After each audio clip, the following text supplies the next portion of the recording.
Agar aman, perhatikan jam-jam berapa pinjolnya itu SMS. Kalau sudah ada ribuan orang yang melapor, itu biasanya cepat ditangkapin sama OJK.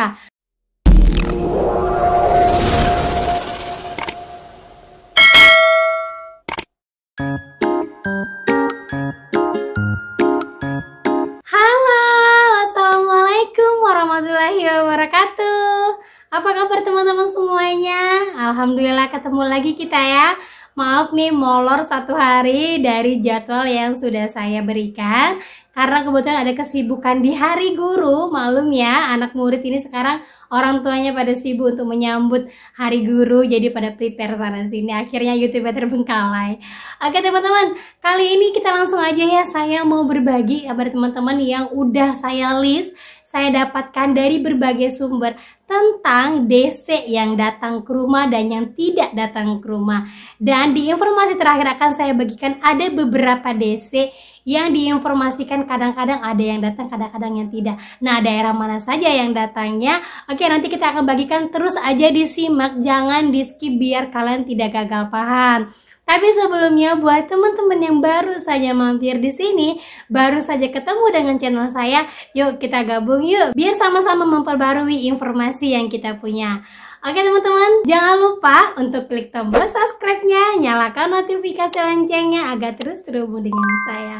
Oke teman-teman, ini dia buat kalian. Nah, sebelumnya saya informasikan dulu kepada teman-teman ya, biar jangan salah paham. Jadi beberapa pinjol yang saya kumpulkan ini ya dapatnya dari berbagai sumber. Ada yang dari artikel, ada yang dari YouTube juga, ada yang dari memang teman-teman ngabarin ke saya, dan saya pun berkewajiban untuk memberikan informasi kepada teman-teman yang lain. Nah, untuk itu teman-teman semuanya wajib disimak ya teman-teman ya.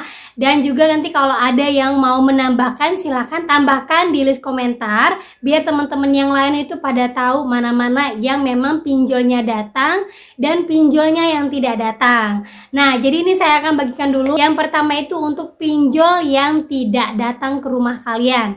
Nah, salah satunya ya, saya pakai list ya teman-teman ya, biar jangan salah-salah ngomong, jadi nanti salah pengertian gitu ya.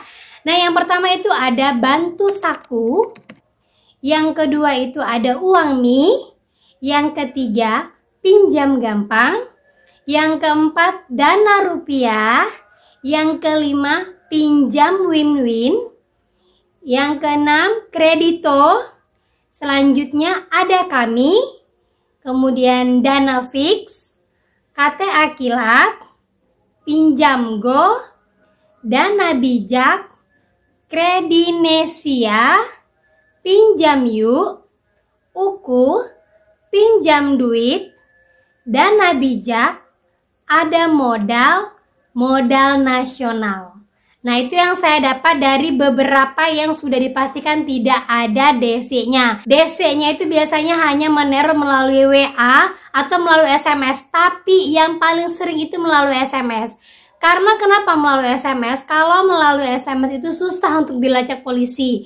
Kita nggak tahu keberadaannya. Kalau dia melalui WA itu kita sudah tahu sumber-sumbernya. Ini nomornya ini, orangnya wajahnya ini, seperti ini. Jadi gampang untuk disebarluaskan kalau DC-nya itu bertindak anarkis. Dan saya informasikan kepada teman-teman, banyak sekali yang datang kepada saya yang curhat, Mbak jam sekian DC-nya neror, Mbak jam sekian DC-nya ngancem-ngancem begini-gini, Mbak jam sekian DC-nya begini begitu. Jadi saya bilang kepada teman saya, perhatikan jam berapa saja DC-nya neror. Bisa jadi terornya itu adalah menggunakan sistem. Jadi satu sistem tuh untuk banyak nomor. Satu kali ngetik langsung dia kirim ke beberapa nomor, ratusan nomor. Jadi tuh perhatikan jam-jamnya. Jadi kalau udah jam-jam sekian, kalian langsung kalau ada SMS datang udah langsung hapus, nggak usah dibaca. Itu hanya ancaman-ancaman aja. Mau dia bilang kalian mau dibikin cacat, kalian mau diserang, kalian DC-nya nanti ngumpulin dana untuk menyerang kalian. Nah, itu biasanya hanya menggunakan SMS saja.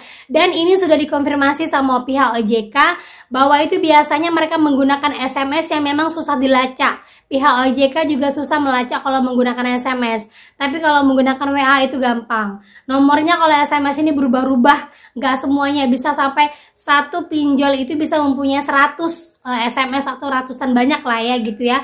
Jadi saya bilang sama teman saya agar aman, perhatikan jam-jam berapa pinjolnya itu SMS. Kalau udah jamnya langsung, kalau SMS masuk hapus, SMS masuk hapus. Gitu saya bilang ya teman-teman ya. Dan juga buat teman-teman saya kasih tahu ada sekitar saya hitung dulu ya.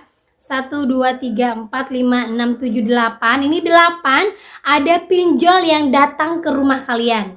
Nah, pinjolnya ini saya informasikan lagi ya. Kalau dia datang baik-baik, kalian terima baik-baik. Tapi kalau dia datang sudah anarkis, rekam semua pembicaraan, rekam kelakuan mereka, kalian bisa laporkan ke polisi. Kalian bisa laporkan ke OJK. Pihak OJK mengatakan memang kerja kami terkesan lambat, tapi yang kami berantas itu bisa langsung ribuan sekali babat. Ibaratnya kayak gitu ya. Karena dia menunggu. Seperti misalnya kalian, saya banyak banget ya terima teman-teman tuh yang mengeluh tentang Kredivo. Itu DC-nya datangnya itu luar biasa katanya gitu. Nah, kalau emang teman-teman mau membuat petisi, coba kalian laporkan tentang perilaku dari DC Kredivo ini. Kalian bisa rekam, kalian bisa simpan segala bukti, langsung lapor kepada OJK. Kalau sudah ada ribuan orang yang melapor, itu biasanya cepat ditangkapin sama OJK. Tapi kalau hanya baru 1-2, dia ngumpulin dulu. OJK itu ngumpulin bukti-bukti yang kuat untuk dia memang bisa membasmi pinjolnya ini. Karena memang tidak bisa sembarangan ya teman-teman ya. Segala sesuatu tuh harus sesuai dengan rule-nya. Jadi memang kalau kalian bilang OJK lambat sebenarnya tidak. Itu tergantung dari pelaporan kalian. Makin banyak yang lapor tentang DC-DC yang tidak bagus, yang anarkis, makin cepat juga OJK untuk mengumpulkan bukti sehingga bisa menindak tegas para pinjol-pinjolnya. Nah, ini dia beberapa yang sudah saya catat ya teman-teman ya. Ini saya rangkum juga dari beberapa sumber dan dari teman-teman yang memang didatangi oleh DC. Itu ada Aku Laku, Kredivo yang baru kita bilang tadi, Tunaiku, Uangmi, Dana Rupiah, Kredit Pintar, Shopee Paylater, dan Julo. Nah, itu teman-teman ya. Mungkin kalian bisa catat, mungkin kalian bisa tahu kalau memang kalian ada di daerah tertentu, kalau tidak mau didatengin oleh DC-nya, kalian bisa hindari pinjaman yang saya sebutkan tadi.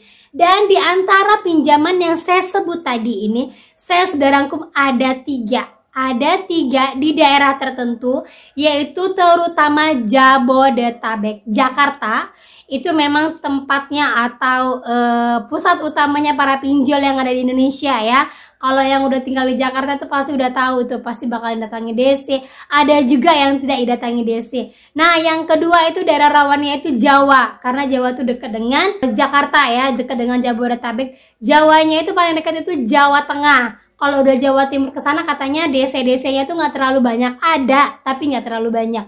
Dan yang paling jarang sekali datang DC-nya itu pedesaan yang sulit untuk dilewati kendaraan. Itu biasanya DC-nya nggak ada. Kalaupun ada, itu hebat DC-nya mau datang ke sana sampai ya mungkin kalau untuk masuk pedalaman itu kan mungkin beberapa jam dengan jalan yang tidak rata, ya hebat dia mau datang ke sana ya. Dan ini ada 3 yang sudah saya rangkum ya. Pertama itu saya sebut tadi, yang tidak datang DC-nya itu ada Uangmi.